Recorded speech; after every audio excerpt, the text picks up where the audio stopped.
गंगा का रहस्यमय वृक्ष और 3 बलि। राधे राधे दोस्तों, इंस्पायरिंग अनसीन के एक और रहस्यमय सफर में आपका स्वागत है। दोस्तों, गंगा के किनारे बसा एक छोटा सा गांव था, जहां हरे भरे खेतों के बीच एक रहस्यमय आम का पेड़ सदियों से खड़ा था। उसकी विशाल जड़ें जमीन में गहराई तक फैली हुई थीं और उसकी मोटी घुमावदार शाखाएं आसमान को छू रही थीं, जैसे वह ब्रह्मांड के अनगिनत रहस्यों को अपने भीतर समेटे हुए हो। गांव वाले इसे रहस्य का पेड़ कहते थे। इसके नाम के पीछे सिर्फ कहानियां नहीं, बल्कि सदियों पुराने डर और अनसुलझे रहस्य छिपे थे। हर रात सूरज ढलने के बाद उस पेड़ के पास से अजीब और डरावनी आवाजें सुनाई देती थीं। इसी गांव में एक गरीब किसान रामू रहता था। वह अपने सूखे खेतों में दिन रात मेहनत करता था, लेकिन भाग्य की निरंतर परीक्षा ने उसे कभी चैन से जीने नहीं दिया।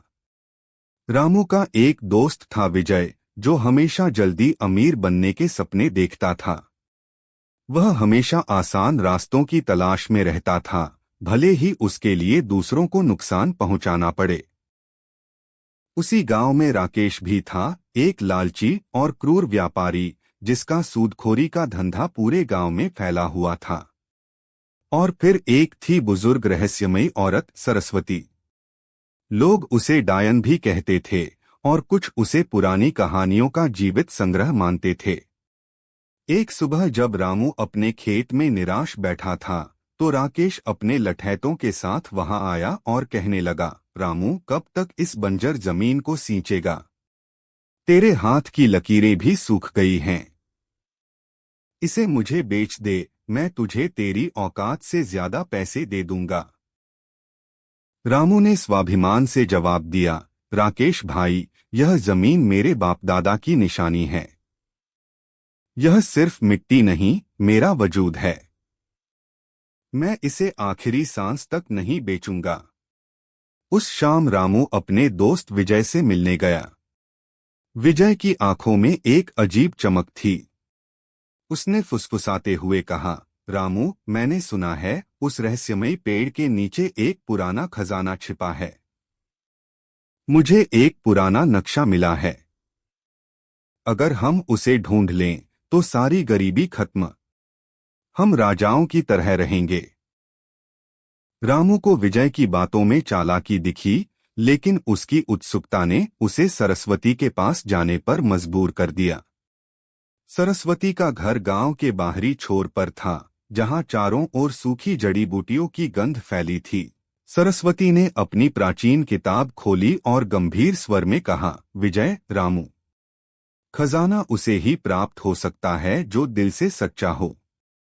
लेकिन सावधान, उस पेड़ की रक्षा एक शक्तिशाली अदृश्य शक्ति करती है। खजाने के लिए 3 चीजें चाहिए, साहस, विश्वास और बलिदान। रास्ता धोखे से भरा होगा, जहां तुम्हारी आत्मा की परीक्षा होगी। अमावस्या की उस काली रात में रामू, विजय और सरस्वती उस पेड़ के पास पहुंचे। अंधेरे में पेड़ की जड़ें सांपों की तरह रेंगती महसूस हो रही थीं। सरस्वती ने जैसे ही प्राचीन मंत्र पढ़ा, जमीन में हलचल हुई और एक पुराना जंग लगा ताला दिखाई दिया। सरस्वती बोली, इस ताले को खोलने के लिए एक साहसी का खून, एक विश्वासी का आंसू और एक बलिदान अर्पित करना होगा। रामू ने साहस दिखाते हुए अपना हाथ काटा और खून की बूंदें ताले पर डाल दी। ताला चमक उठा। विजय ने अपनी मां की याद में आंसू बहाए, जिससे एक रहस्यमयी गूंज सुनाई दी। फिर बलिदान की बारी आई। रामू ने अपनी मां की दी हुई आखिरी निशानी, एक चांदी की अंगूठी, वहां रख दी। लेकिन विजय ने अपना पुराना सिक्का देते समय हिचकिचाहट दिखाई, उसके मन में लालच साफ झलक रहा था। जैसे ही ताला खुला, झाड़ियों से राकेश अपने हथियारों के साथ निकला। यह खजाना मेरा है, चिल्लाते हुए उसने जैसे ही संदूक को छुआ, एक तेज नीली बिजली कड़की और राकेश भयानक चीख के साथ बेहोश होकर गिर पड़ा। सरस्वती ने चेतावनी दी, असली खजाना यह संदूक नहीं है। असली खजाना तो और भी गहराई में है। मंत्र पूरा होते ही पेड़ की जड़ों से सुनहरे चमकीले फूल निकले। सरस्वती ने कहा, ये फूल अमर हैं। इन्हें जो निस्वार्थ भाव से छुएगा उसकी दरिद्रता मिट जाएगी। रामू ने जैसे ही एक फूल उठाया वह दिव्य रोशनी से भर गया। लेकिन जैसे ही विजय ने लालच में फूल तोड़ने की कोशिश की, वह फूल जलकर राख हो गया और विजय दर्द से तड़पने लगा। सरस्वती ने अंत में अपना असली रूप प्रकट किया। उसने कहा, रामू, मैं कोई साधारण औरत नहीं, मैं इस वृक्ष की रक्षक हूँ। मैंने तुम सबको परखा।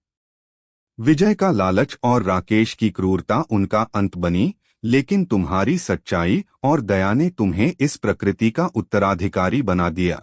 सरस्वती ने वह अनंत फूल रामू को सौंप दिए और खुद हवा में विलीन हो गई।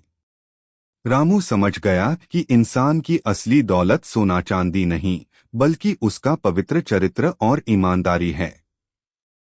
दोस्तों, अगर आपको यह कहानी पसंद आई तो इंस्पायरिंग अनसीन को सब्सक्राइब करें। याद रखिए, नियत साफ हो तो कुदरत खुद आपके लिए रास्ते खोल देती है। राधे राधे।